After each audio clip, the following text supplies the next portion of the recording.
이번 사연은 며느리를 천하의 나쁜 며느리로 만들려던 시어머니가 가족들에게 마녀사냥을 당하고 있다는 사연인데요. 무슨 일이 있었던 걸까요? 함께 보시겠습니다. 안녕하세요. 글을 처음 써보는데 두서없는 글이 되더라도 이해 부탁드립니다. 저는 돌쟁이 아이 하나 있는 30대 중반 주부입니다. 남편과 연애 중에 임신이 되었고 식은 아직 올리지 못했어요. 시어머니 때문에 참 힘든 일이 많았습니다.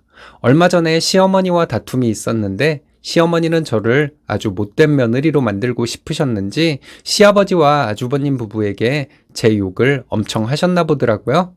그런데 시아버지와 아주버님이 시어머니에게 오히려 화를 내고 쥐잡듯 하셨다고 합니다. 시어머니는 저에게 없는 죄까지 뒤집어 씌우려다가 사람들에게 마녀사냥을 당하고 있네요. 남편과 연애한 지 2년 정도 되었을 때 임신 사실을 알고 인사를 드리러 갔는데 시어머니는 당장 상견례를 하고 한 달 안으로 식을 올리자 하시더군요. 저희 부모님은 준비도 안 돼 있고 그때는 성수기여서 예식장 예약도 불가능할 때였어요. 시부모님 다니는 성당에서 결혼식을 하라더군요. 이런저런 이유를 대며 결혼식을 미뤘습니다. 의사가 유산기가 있으니 조심하라는 말을 해서 무리하고 싶지 않았죠. 이게 시작이었던 것 같습니다.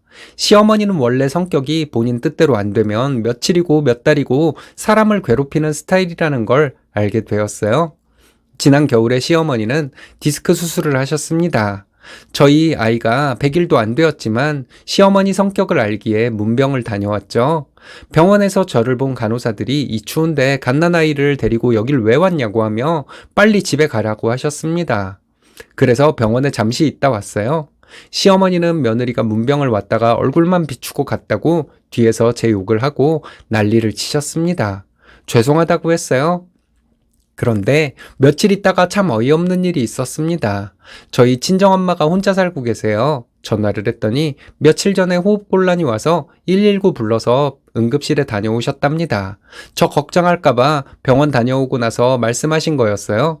남편이 당장 내려가겠다고 했더니 저희 엄마는 아기도 어린데 이 겨울에 어떻게 오냐면서 다 나았으니 오지 말라고 하셨습니다. 혼자 계신 상태에서 호흡곤란이 왔을 때 엄마가 얼마나 무서웠을까 하는 생각에 눈물이 나더라고요.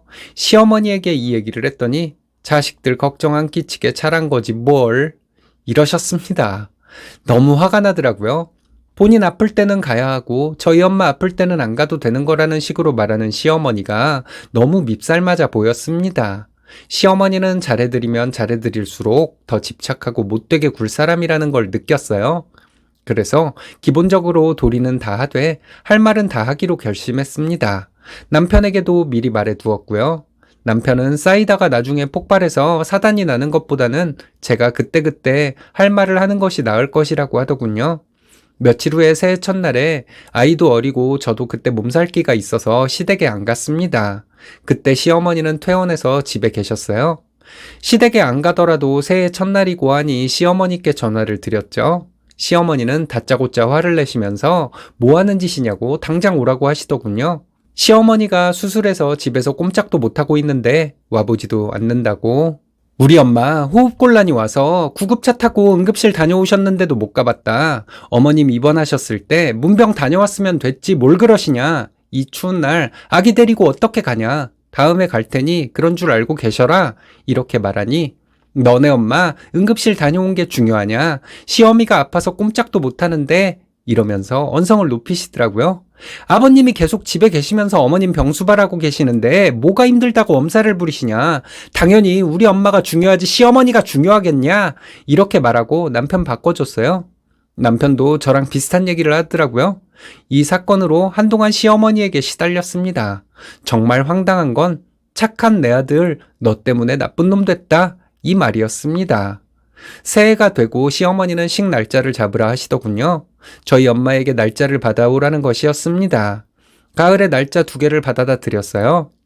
그때쯤에 저희 아이가 돌이었는데 저는 아이 돌 지나고 한 달 후쯤이 적당하다고 생각했습니다.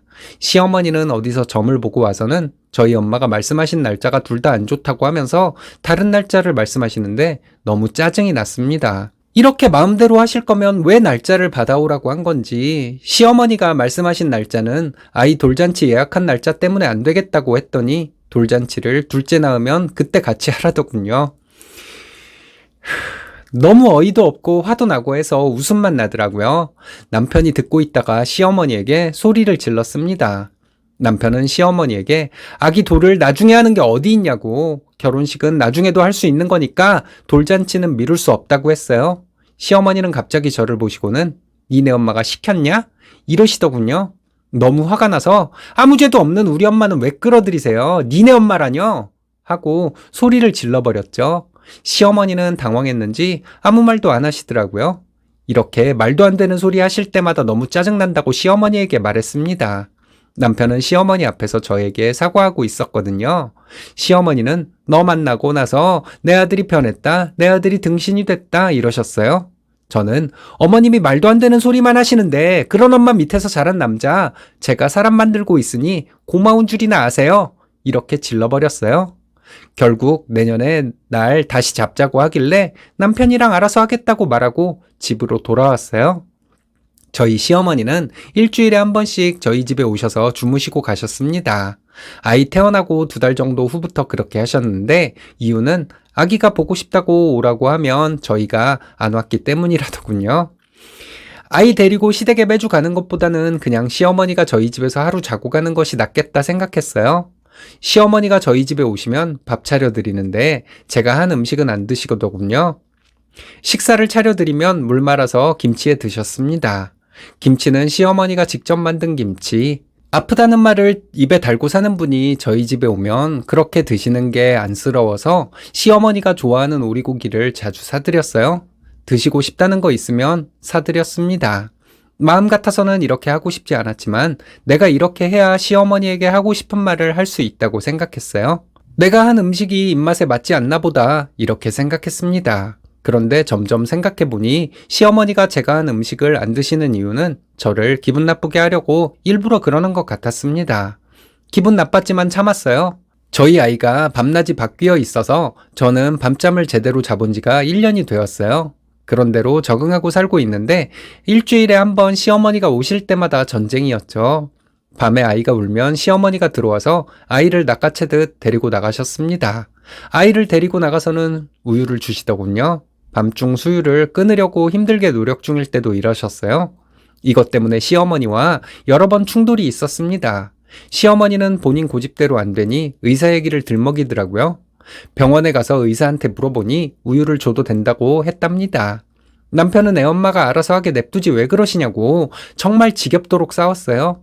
며칠 전에도 같은 상황이었는데 남편은 자다 일어나서 시어머니와 싸웠습니다. 시어머니는 계속 고집을 부리셨는데 보다 못해 제가 시어머니에게 말했어요. 어머니, 애 버릇 그렇게 들여놓으시면 어머니 가시고 나서 제가 힘들어요. 애도 힘들고요. 그러니까 그만하세요. 이렇게 말했거든요. 시어머니는 바로 시아버지께 전화를 해서 데리러 오라고 난리를 치셨습니다. 그리고 결국 새벽 1시에 시어머니는 집으로 가셨어요. 다음날 아침에 시어머니 전화가 왔습니다. 너는 남편이 엄마한테 그러고 있으면 그걸 말려야지. 오히려 거들고 있냐고. 그 밤중에 가는데 잡지도 않냐? 시어미가 걱정도 안 되냐? 감히 니들 멋대로 살라고 하냐? 내가 너네 집에 가면 밥 한 번을 제대로 차려줬냐? 앞으로 너희 집에 안 간다. 쉴 새 없이 이렇게 말씀하시더군요. 제가 폭발하게 된 것은 시어머니가 마지막에 한 말씀 때문이었습니다. 너 니네 엄마 와도 그딴 식으로 대접하냐? 니네 엄마란 말 때문에 안 그래도 항상 짜증이 났었거든요. 저희 엄마 아이 낳았을 때 몸조리 해주러 오셨고 아이 100일 때 100일상 차려주러 오셨고 부부 모임 있으면 오시고 너무 보고 싶다고 지나는 길에 들르시고 바로 가셨다. 어머님은 우리를 위해서 한 일이 뭐가 있냐. 우리 엄마는 집에 오면 한 번 앉지도 못하고 청소며 빨래며 밑반찬 만드는 일이며 하시느라 잠시도 앉지 못하셨다. 밤에는 저 자라고 밤새 아기 봐주셨다. 이렇게 말했습니다. 어머니 말씀하신 거 꼭 지키라고 앞으로 절대 저희 집에 오지 마시라고 했어요. 남편이 전화기를 뺏어가더니 시어머니와 소리 지르고 엄청 싸우고 전화를 끊었습니다.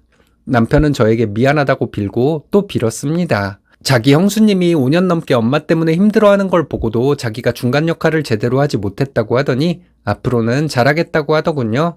핸드폰 녹음 기능 있으니 자기 엄마와 통화할 때 녹음하라는데 저는 말이라도 고맙다고 했습니다. 그리고 며칠 후에 형님에게 전화가 왔어요. 시어머니가 저 때문에 화가 난 것을 시아버지와 아주버님 형님에게 화풀이를 하셨나 보더라고요. 아주버님도 시어머니에게 시달리다 못해 소리를 지르며 싸웠다고 합니다. 아주버님이 시어머니에게 그랬대요. 엄마는 그게 문제라고. 남의 말은 안 듣고 엄마가 하고 싶은 말만 하는 게 사람을 얼마나 지치게 만드는 건 줄 아냐고 했답니다. 그리고 아주버님도 시어머니에게 다시는 연락도 하지 말라고 했다네요. 그리고 시어머니는 시아버지와 매일같이 싸우고 있답니다. 시아버지는 솔직히 말해서 우리 며느리들이 잘못한 거 없다고, 당신이 이상한 고집을 부려서 자식들 모두 우리를 버리려고 하는 거 아니냐고 하셨대요. 시어머니에게 꼼짝도 못하던 시아버지가 이렇게 말씀하셨다는 것이 좀 놀라웠네요. 시어머니는 형님에게 그랬던 것처럼 저를 마녀사냥을 하려고 하셨나 봐요.